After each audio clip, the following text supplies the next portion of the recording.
UP के कानपुर में आस्था का महाकुंभ शुरू होने जा रहा। ऐसे में रेलवे ने कमर कस ली है। श्रद्धालुओं को किसी भी तरह की कोई समस्या ना हो, इसके लिए अधिकारियों ने भी दिशा निर्देश जारी कर दिए हैं। पत्रकार वार्ता के दौरान सीनियर डीसीएम हिमांशु शुक्ल ने बताया, स्पेशल 175 ट्रेनें महाकुंभ को देखते हुए चलाई जा रही हैं, जिसमें श्रद्धालुओं को सफर करने के दौरान कोई दिक्कत ना हो। इसके साथ ही स्नान के दौरान यात्री हो या श्रद्धालुओं को प्लेटफॉर्म में पहुंचाने और अपने गंतव्य तक पहुंचाने में कोई दिक्कत ना हो, खान पान बेहतर हो, अपराध ना हो, इसके लिए रेलवे की टीम तैनात रहेगी। आरपीएफ और सिविल फोर्स से सामंजस्य बनाकर महाकुंभ को बेहतर तरीके से संपन्न कराया जा रहा। सीनियर डीसीएम ने बताया, महाकुंभ को बेहतर तरीके से संपन्न कराया जा सके। सीनियर डीसीएम ने बताया, महाकुंभ में हर तरह की बेहतर व्यवस्था की जाएगी। एक ऐप इंस्टॉल भी किया जाएगा, जिसकी यात्रियों को कुंभ के दौरान कोई दिक्कत ना हो सके, सारी जानकारी आसानी से मिल सकेगी। जो घाट केंद्र है वो दिखाया गया है, संगम नोड दिखाया गया है, और कहाँ से किस स्टेशन की दूरी कितनी है वो दिखाया गया है। ये मैप बड़ा इम्पोर्टेंट है। तो हमारे श्रद्धालु हैं, स्टेशन से लेकर संगम एरिया तक कैसे जाएंगे और संगम एरिया से वापस तैयार किया है।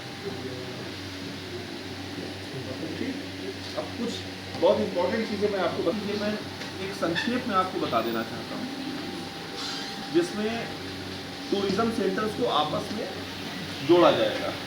और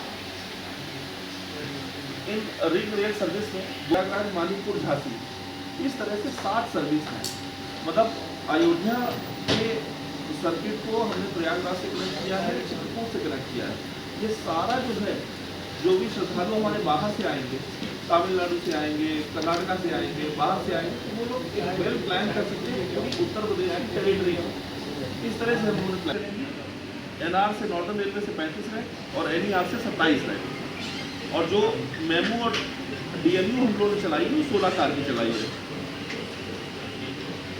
बहुत इम्पोर्टेंट आंकड़ा में 25 में जो आउटवर्ड सर्विसेज जो श्रद्धालुओं को हम लोग देंगे वो 4 प्रकार की होंगी।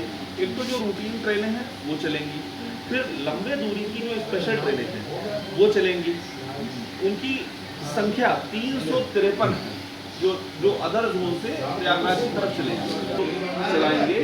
संगम से जितने यात्री हमारे स्टेशन की तरफ आएंगे, वहाँ से उनको हम एनक्लोजर्स में ले जाएंगे। एनक्लोजर्स में उनके लिए सारी फैसिलिटी उपलब्ध होगी, एनक्लोजर्स में उनके लिए सारी फैसिलिटी उपलब्ध होगी,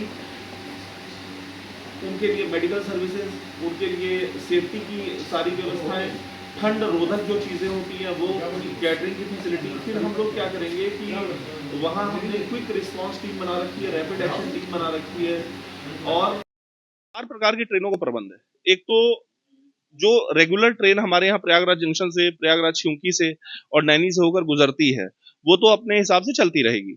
उनमें यात्रियों को प्रवेश के लिए आरक्षित रिजर्व्ड एक कैटेगरी के जो इनक्लोजर्स हैं वो भी हम लोग प्रयागराज जंक्शन में तैयार करवा रहे हैं, और उनको सुरक्षित, उनको हम अनारक्षित से सेग्रीगेट करके अलग करके ट्रेनों के अंदर प्रवेश कराएंगे।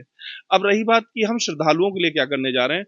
श्रद्धालुओं के लिए अलग अलग जो जोन्स हैं, जैसे किसी जोन से 15 स्पेशल ट्रेनें प्लान की गई हैं, किसी जोन से 12 स्पेशल ट्रेनें प्लान की गई हैं। तो प्रयागराज जो है वो, आप ये जैसा कि माननीय प्रधानमंत्री जी भी अभी आए थे, उन्होंने कहा कि जो प्रयागराज है वो एकता का महाकुंभ है, और वो अब एक चुंबकत्व का केंद्र है। पूरे देश से जो श्रद्धालु हमारे यहाँ आएंगे, उनको नहान के बाद अपने गंतव्य तक ले जाने के लिए हम लोगों ने शॉर्ट डिस्टेंस की जो स्पेशल ट्रेनें हैं वो भी प्लान करी हैं, जो दूसरे डिवीजन तक उनको ले जाकर छोड़ देंगी। जैसे हमारे यहाँ से मानिकपुर, सतना और इस दिशा की भीड़, एक अच्छी खासी भीड़ होती है। दूसरा, हमारी बिहार बाउंड जो ट्रेनें हैं, तो डीडीयू से लेके और बक्सर, बिहार, आरा, उस तरफ के जो यात्री हैं वो छोटी स्पेशल डिस्टेंस की ट्रेनों से जाएंगे। साथ में जो लंबे दूरी की ट्रेनें हैं उनका नोटिफिकेशन अब जारी करना चालू कर दिया गया है।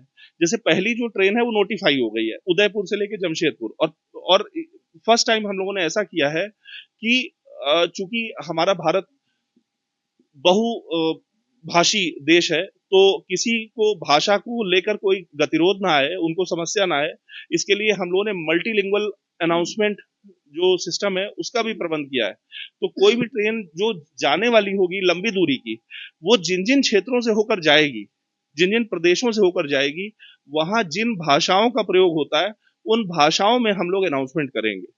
तो अगर कोई ट्रेन ऐसे राज्यों से होकर जाती है 4 या 5 जहां भाषाएं यूज होती हैं, तो हमारा जो सॉफ्टवेयर है वो गूगल का एपीआई सिस्टम है, उसके जरिए से 5 भाषाओं का अनाउंसमेंट हमारे एनक्लोजर के अंदर होगा। Bureau report, news hub Bharat.